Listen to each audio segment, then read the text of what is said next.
Hello दोस्तों, स्वागत है आपका अपने डेली करंट अफेयर्स की क्लास में। मैं बहुत बहुत स्वागत करता हूं आपका और प्रार्थना करता हूं।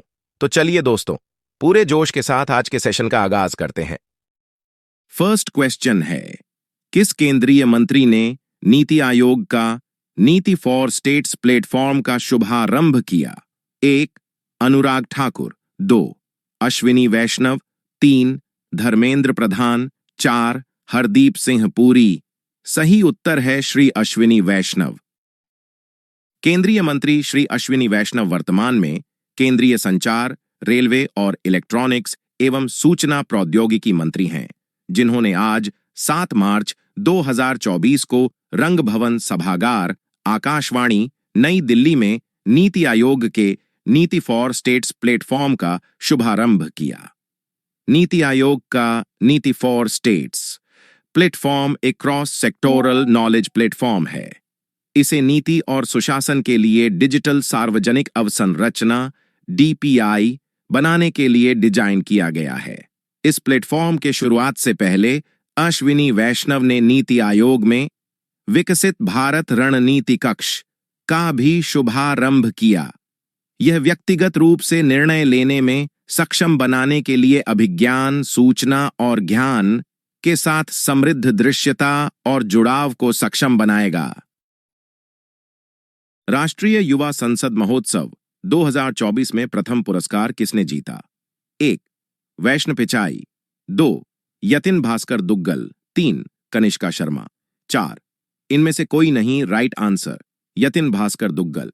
यह प्रश्न हमने कल भी किया था। आज हम उसी में से जो प्रथम और द्वितीय स्थान पर आए हैं वो है राष्ट्रीय युवा संसद महोत्सव 2024 में हरियाणा के यतिन भास्कर दुग्गल ने प्रथम पुरस्कार जीता, जबकि तमिलनाडु की वैष्णव पिचाई ने दूसरा पुरस्कार और राजस्थान की कनिष्का शर्मा ने तीसरा पुरस्कार जीता। युवा संसद के फाइनल के लिए 87 राज्य स्तरीय विजेता नई दिल्ली में एकत्रित हुए थे। हमारा तीसरा प्रश्न है, नीति आयोग किसके सहयोग से फ्रंटियर टेक्नोलॉजी लैब्स लॉन्च किया है? 1. मेटा, 2. गूगल, 3. माइक्रोसॉफ्ट, 4. इन्फोसिस। सही उत्तर है मेटा। अटल innovation mission AIM NITI Aayog ने मेटा के सहयोग से frontier technology labs FTL launch किया है। इसका उद्देश्य युवाओं को नवाचार करने के लिए सशक्त बनाना है। अभी तक AIM ने भारत के 722 जिलों के स्कूलों में 10,000 अटल टिंकरिंग लैब्स ATL स्थापित किए हैं। हमारा चौथा प्रश्न है, NPCI ने ब्लॉकचेन और आर्टिफिशियल इंटेलिजेंस के क्षेत्र में सहयोग के लिए किसके साथ हाथ मिलाया है? 1. IIT Mumbai, 2. IIT Delhi, 3. IISc Bangalore, 4. IIT Varanasi. सही उत्तर है IISc Bangalore. National payments corporation of India NPCI ने बुधवार को ब्लॉकचेन और आर्टिफिशियल इंटेलिजेंस AI तकनीक पर संयुक्त अनुसंधान करने के लिए भारतीय विज्ञान संस्थान IISc बैंगलोर के साथ एक समझौता किया है। इसके तहत स्केलेबल ब्लॉकचेन प्लेटफॉर्म और मल्टीमोडल एनालिटिक्स पर फोकस किया जाएगा। हमारा पांचवां प्रश्न है, स्टेनलेस स्टील क्षेत्र में भारत के पहले ग्रीन हाइड्रोजन प्लांट का उद्घाटन कहां किया गया है? 1. बेंगलुरु, 2. हिसार, 3. भोपाल, 4. रांची। सही उत्तर है हिसार। केंद्रीय इस्पात मंत्री ज्योतिरादित्य सिंधिया ने हरियाणा के हिसार में जिंदल स्टेनलेस लिमिटेड में स्टेनलेस स्टील क्षेत्र में भारत के पहले हरित हाइड्रोजन संयंत्र का वस्तुतः उद्घाटन किया। यह स्टेनलेस स्टील उद्योग के लिए दुनिया का पहला हरित हाइड्रोजन संयंत्र है जो ऑफ ग्रिड संचालित होता है और छत और फ्लोटिंग सोलर का उपयोग करता है। यह परियोजना प्रतिवर्ष लगभग 2,700 मीट्रिक टन कार्बन उत्सर्जन और अगले 2 दशकों में 54,000 टन कार्बन डाइऑक्साइड उत्सर्जन को कम करेगी।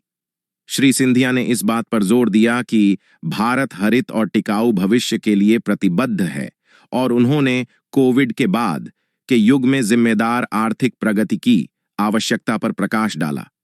भारत ने इस्पात क्षेत्र में महत्वपूर्ण प्रगति की है, शुद्ध आयातक से शुद्ध निर्यातक बन गया है और कच्चे इस्पात का दुनिया का सबसे बड़ा उत्पादक बनने का लक्ष्य रखा है। हमारा छठा प्रश्न है, भारतीय नौसेना ने लक्षद्वीप के किस द्वीप पर अपने नए बेस की स्थापना की है? 1. मिनिकॉय द्वीप, 2. कवारत्ती, 3. अगत्ती द्वीप, 4. चेटलाट द्वीप। राइट आंसर है मिनिकॉय द्वीप।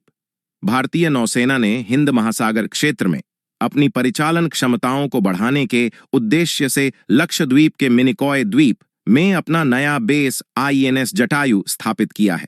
इससे पहले नौसेना ने लक्षद्वीप के कवारत्ती में आईएनएस द्वीपरक्षक की स्थापना की थी। नौसेना प्रमुख एडमिरल आर हरि कुमार ने लक्षद्वीप में दूसरे नौसैनिक अड्डे का उद्घाटन किया।